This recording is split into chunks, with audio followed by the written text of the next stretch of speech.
Assalamualaikum warahmatullahi wabarakatuh. Selamat datang di channel Malam Horor.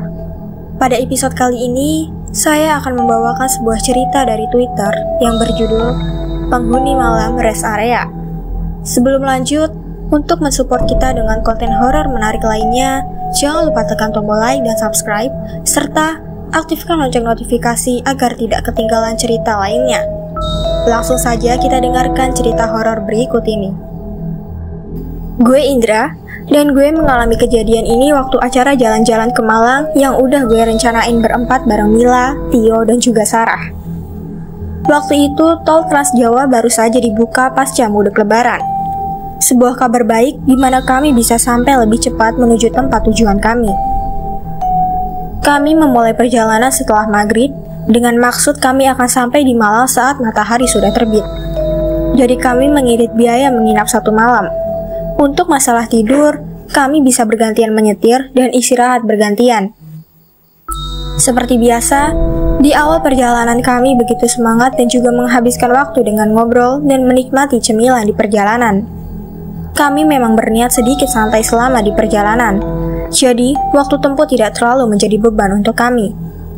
Tapi saat melewati tengah malam, tetap saja kami merasa lelah dan cukup mengantuk. Saat itu, kami sudah melewati perbatasan Jawa Timur. Sepanjang perjalanan, kami melihat infrastruktur jalan tol yang belum selesai sepenuhnya. Namun setidaknya sudah ada rest area sederhana yang disediakan oleh pengelola jalan tol.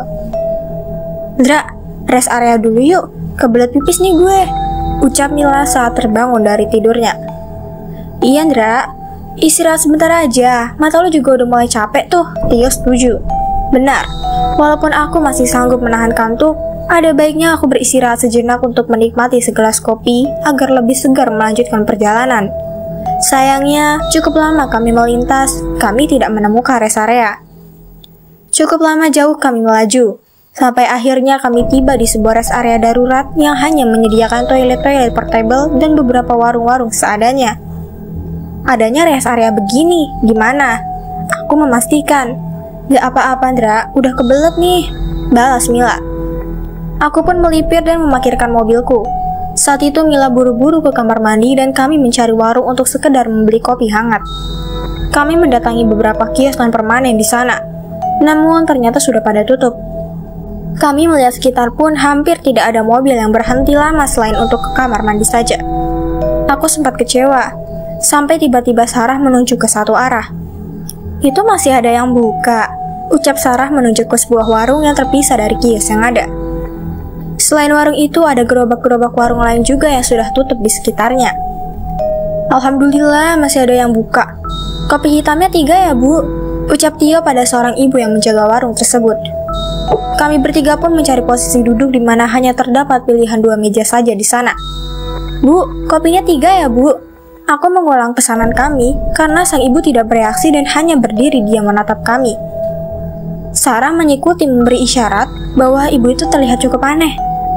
Tapi belum sempat aku bertanya lagi, ibu itu mulai mengambil gelas dan membuatkan kopi untuk kami. "Bu, saya teh hangat aja deh." Mila yang sudah selesai dengan urusan kamar mandinya segera menyusul kami. 4 gelas minuman kami pun diantar. Kami pun menikmati minuman hangat itu dengan santai sambil meregangkan badan. Tapi tanpa kami sadari, ternyata ibu itu sudah meninggalkan warungnya. Dari perbincangan kami yang cukup seru, tiba-tiba suasana menjadi sangat hening dan tak ada di antara kami yang berbicara. Saat itu terlihat ada yang berbeda dengan wajah Mila. Mila menceritakan detail apa yang ia lihat setelah ia sampai di Malang.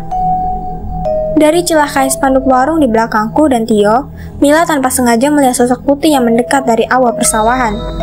Mila mencoba untuk tenang, namun semakin lama apa yang ia lihat terlihat semakin jelas. Ada sosok makhluk yang terbungkus kain kafan yang masih terikat berdiri di sana dan menatap mereka dengan wajah yang sudah membusuk. Wajah Mila pucat. Ia ingin memberitahu teman-temannya, namun ia khawatir akan membuat yang lain merasa panik selama perjalanan. "Dra, kita balik sekarang yuk. Kopi Tio belum habis loh, ibunya juga belum datang," balasku. Mila melihat ke arah pocong itu lagi, dan ia semakin pucat ketika menyadari pocong itu tidak sendirian. Pocong-pocong lain muncul di sekitar persawahan dan semua menatap ke warung tempat mereka berada. "Tinggalin aja duitnya di warung.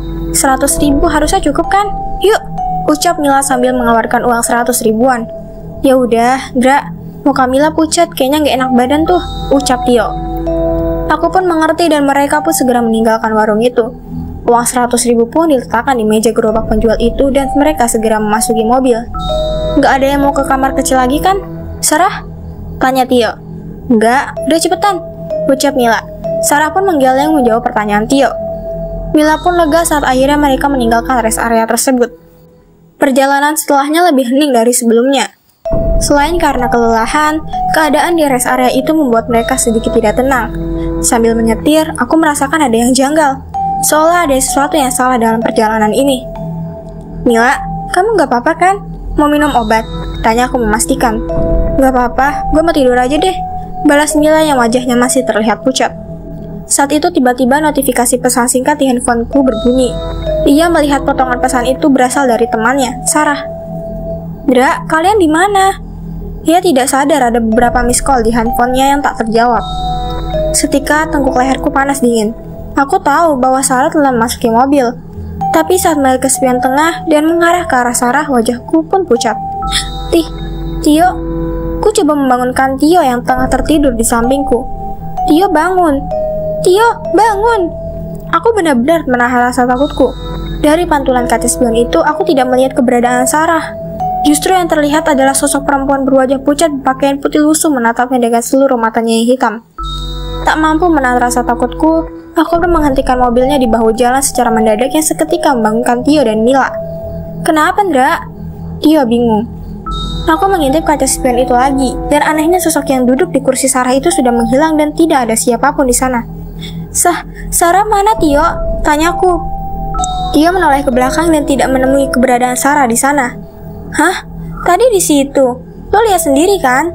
Tio panik. Mila yang terbangun pun juga semakin ketakutan menyadari Sarah yang tak ada di sebelahnya. Tadi di sini, Ndra. Sumpah, ucap Mila. Mereka mencari ke belakang dan keluar. Kepanikan pun mulai muncul di antara kami. Kalau gitu, yang duduk di sebelah gue tadi siapa dong? Mila benar-benar ketakutan. Aku pun memutuskan menceritakan apa yang aku lihat dari spion tengah sebelumnya. Ada yang ngikut, wujudnya kayak kuntilanak, mukanya pucat, matanya hitam. Dia duduk di sebelah Mila tadi. Jelasku dengan suara yang bergetar. Mila menangis tak mampu menahan takutnya. Ia pun semakin khawatir dengan keadaan Sarah yang mungkin masih tertinggal di rest area tempat ia melembut. Ia pun semakin khawatir dengan keadaan Sarah yang mungkin masih tertinggal di rest area tempat ia melihat sekumpulan penampakan pocong itu. Jemput Sarah, Ndra, jemput Sarah cepetan, teriak Mila. Iya, kita keluar pintu tol terus putar balik deh. Tapi paling gak butuh waktu 1 jam, balasku. Sepanjang perjalanan Mila mencoba menelpon Sarah dan Tio mencoba menelpon layanan tol. Namun sinyal di jalan tol tidak stabil hingga tak ada telepon mereka yang menyambung. Setelah berputar keluar masuk pintu tol, kami pun sampai kembali di rest area itu. Kami pun turun dengan panik melihat keberadaan Sarah. Saat itu kami cukup lega saat melihat Sarah masih berada di sana dan tidak sendirian. Ada sebuah mobil Espas yang terparkir di parkiran dan ada satu keluarga yang menunda perjalanannya untuk menemani Sarah di sana. Alhamdulillah Sarah. Mila segera memeluk Sarah yang merasa bingung dengan perbuatan mereka. Maafin kami ya Sarah. Sumpah, kami tadi tuh ngeliat kamu udah masuk ke mobil, ucapku. Bener Sarah, Indra nggak bohong. Kami nggak nyangka kalau itu... Seorang bapak yang menemani Sarah menghentikan perkataan Tio. Jangan dibahas di sini. Yang penting teman kamu baik-baik aja, ucap bapak itu. Iya terima kasih banyak ya Pak, ucap Mila. Istri dan bapak itu pun terus mengelus-elus punggung Sarah. Sepertinya Sarah juga mengalami sesuatu di sana. Namun sesuai ucapan bapak itu, kami tidak menanyainya di sana. Setelah berterima kasih dengan bapak dan ibu itu, kami pun meninggalkan rest area. Mila tak henti-hentinya memegangi tangan Sarah dengan rasa bersalah. Tadi gue juga lihat, Ra, ucap Sarah tiba-tiba saat kami setelah cukup jauh dengan rest area itu. Gue ngeliat kalian masuk ke mobil, dan ada gue juga di sana. Gue mau teriak tapi nggak bisa. Gue mau nyusul kalian, tapi langkah gue tuh berat banget. Mila mengelus-elus punggung Sarah dan berusaha menenangkannya. Waktu itu, gue dengar suara-suara aneh dari belakang. Ada yang nangis, teriak, dan juga minta tolong. Tapi takut gitu loh buat noleh. Untungnya, habis keluar, mobil Espas bapak itu datang dan parkir. Aku buru-buru menghampiri mereka dan minta ditemani sampai kalian datang. Mendengar cerita itu, kami semua merinding. Saat itu sepanjang jalan kami membaca doa dalam hati, berharap tidak ada kejadian serupa di perjalanan setelah ini.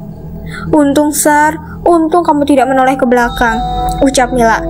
Mila tahu, jika Sarah menoleh ke belakang, ia akan melihat apa yang Mila lihat sebelumnya, sekumpulan pocong yang datang dari persawahan. Ya, itulah cerita dari penghuni malam rest area hari ini. Semoga teman-teman semua bisa mengambil pelajaran dari kisah ini. Untuk teman-teman yang baru bergabung, jangan lupa support channel ini dengan like, komen, dan subscribe. Dan nantikan kisah horor berikutnya. Sampai jumpa. Wassalamualaikum warahmatullahi wabarakatuh.